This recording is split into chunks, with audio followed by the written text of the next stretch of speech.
தசாவதாரம்.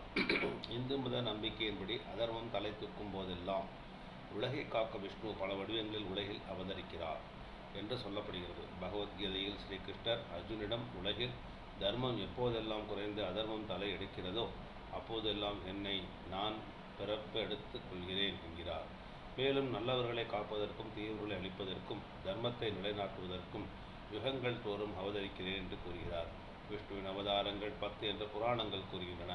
அதனாலேயே தசாவதாரம் என்றும் சொல்லுகின்றனர். அவதாரங்களில் ஒரு வடிவ ஒழுங்கு காணப்படுகிறது. மனிதனின் பரிணாம வளர்ச்சியை குறிப்பிடுவது போன்றும் அமைந்துள்ளது. உலகில் 3/4 பாகம் நீரால் நிரம்பியிருக்கிறது. முதல் அவதாரத்தில் மீனாக விஷ்ணு அவதாரம் எடுக்கிறார். அது தண்ணீரில் மட்டுமே வாழ்க்கையை கொண்டிருக்கும் உயிர். அடுத்து ஆமையாக அவதாரம் எடுக்கிறார். ஆமை நீரிலும் நிலத்திலும் வாழ்வது பற்றி நிலத்தில் மட்டும் வாழ்வது காலத்தின் பரிணாமத்திற்கு ஏற்ப மீதி அவதாரங்களும் நிகழ்கின்றன. 4 யுகங்களில் மகாவிஷ்ணு நிகழ்த்திய அவதாரங்கள்: கிருதயுகம் 4 அவதாரம், திரேதாயுகம் 3 அவதாரம், துவாபர யுகம் 2 அவதாரம், கலியுகம் 1 அவதாரம் என மொத்தம் மகாவிஷ்ணுவின் 10 அவதாரங்கள் இவை: மச்ச அவதாரம், கூர்ம அவதாரம், வராக அவதாரம், நரசிம்ஹ அவதாரம், வாமன அவதாரம், பரசுராம அவதாரம், ராம அவதாரம், பலராம அவதாரம், கிருஷ்ண அவதாரம், கல்கி அவதாரம். மச்ச அவதாரம்: முன்பொரு காலத்தில் ஹயக்ரீவன் என்னும் அசுரன் உலகில் முழக்க தன்னுடைய ஆதிக்கத்தில் இருக்க வேண்டும் என்று விரும்பினான். குதிரை முகம் கொண்டவனாக இருந்ததால் அவனுக்கு ஹயக்ரீவன் என்னும் பெயர் வந்தது. அவன் கடவுள்களை முனிவர்களை பக்தர்களுடைய தன்னுடைய தீய செயல்களால் துன்புறுத்தி வந்தான். எழுதப்பட்ட இந்து மத வேதங்கள் அனைத்தும் பிரம்மனின் பாதுகாப்பில் இருந்தது. படைக்கும் தொழிலை செய்யும் பிரம்மன் உறங்கும் காலமே உலகில் பிரளய காலமாகும். பிரம்மன் உறக்கத்திலிருந்து விழித்தெழும் பொழுது புது உலகம் சிருஷ்டிக்கப்படும். பிரம்மன் ஓய்வெடுப்பதை ஹயக்ரீவன் பார்த்துவிட்டான். உடனே வேதங்களை பிரம்மனிடம் இருந்து எடுத்துக்கொள்ள இதுதான் சரியான சமயம் என்று ஹயக்ரீவன் முடிவு செய்து விட்டான். அந்த அசுரன் பிரம்மனிடம் சென்று அவன் வாயில் பாதுகாப்பாக வைத்திருந்த புனிதமான வேதங்களை கவர்ந்து வந்து விட்டான். இந்த இழப்பு தேவர்களுக்கும் மனிதர்களுக்கும் பேரிடராக இருக்கும். துரதிருஷ்டவசமாக பிரம்மா இந்த இழப்பை அறியவில்லை.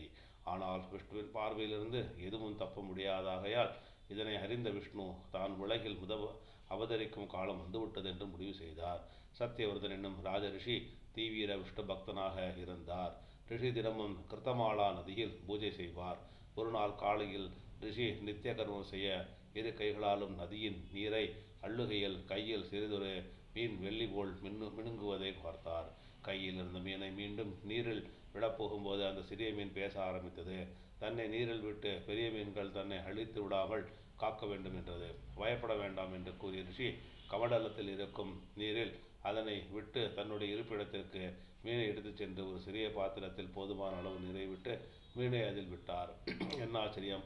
மறுநாள் ஒரு இரவுக்குள் இந்த சாதாரண சிறிய மீன் பெரிதாக வளர்ந்தது. அதை எடுத்து பெரியதொரு பாத்திரத்தில் விட்டார். சிறிது நேரத்தில் அந்த மீன் அந்த பெரிய பாத்திரத்தில் இருக்க முடியாத அளவு பெரிதாகி துயருற்றது. மன்னனுக்கு அதை அப்படியே விட்டுவிட மனமில்லை. மீனுக்கு உதவி செய்ய நினைத்தார். அருள் இருந்த பெரிய குளத்துக்கு மீனை எடுத்துச் சென்றார். அங்கே விட்ட பிறகும் அரசனுக்கு அமைதி கிட்டவில்லை.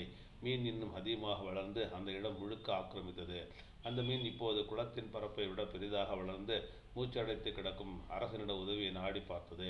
ராஜரிஷி தன்னுடைய யோக சக்தியால் அந்த மிக பெரிதான மீனை கடலில் விட்டார். அங்கேயும் எது இன்னும் பெரிதாக வளர்ந்து கொண்டே இருந்தது. இது சாதாரண மீன் அல்ல என்பதை கண்டுகொண்ட அரசர் தியானம் செய்கையில் மீனாக வந்தது யாருன்னு அறிந்து கொண்டார். ராட்சத மீனாக மச்சாவதாரம் எடுத்து உலகத்திற்கு வந்தது விஷ்ணுவே என்று உணர்ந்தார். மீனாக வந்த விஷ்ணு ரிஷியிடம் பிரம்மனிடமிருந்து பொக்கிஷமாக வேதத்தை அசுரன் ஹயக்ரீவன் கவர்ந்து கொண்டு வந்துவிட்டான்.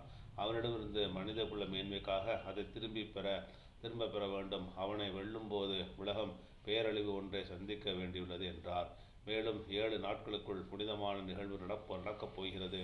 விண்ணும் மண்ணும் வெளியும் பிரளயத்தில் அழியப் போகிறது. உலகம் அழியப் போகும் நாளை கண்டு அஞ்ச வேண்டாம். ஒரு பெரிய படகு ஒன்று வரும். அதில் அனைத்து வகையான விதைகள், மூலிகைகள் முதலியவற்றுடன் சப்த ரிஷிகளையும் ஏற்றிக்கொள்ள வேண்டும் என்று கூறி மீன் மறைந்தது. அப்படியே 7ஆம் நாள் ராட்சத அலைகள் எழும்பி உலகை சூழ்ந்தது. பெரும் மழை பொழிந்தது. ஆகாயம் இருளில் ஆழ்ந்தது. பூமி இருக்கும் இடமே தெரியவில்லை.